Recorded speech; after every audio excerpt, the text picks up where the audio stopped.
আসসালামু আলাইকুম ভিউয়ার্স, আজকে চলে আসলাম আপনাদের মাঝে নতুন একটি রেসিপি নিয়ে। আমাদের দেশীয় মাছ পাঙ্গাস এবং কচু ছড়া দিয়ে রান্না করব। পাঙ্গাস কচু ছড়া।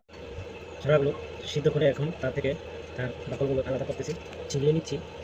এই ছড়ার পিছনে থাকবে, কারণ তেঁতুল ছাড়া ছড়া ডাল কাঁচা তেঁতুল দিয়ে ছড়া রান্না করলে তার স্বাদ অন্যরকম হয়। তো আজকে ছড়া ডাল তেঁতুল দিয়ে রান্না করবো, আমার সাথেই থাকুন।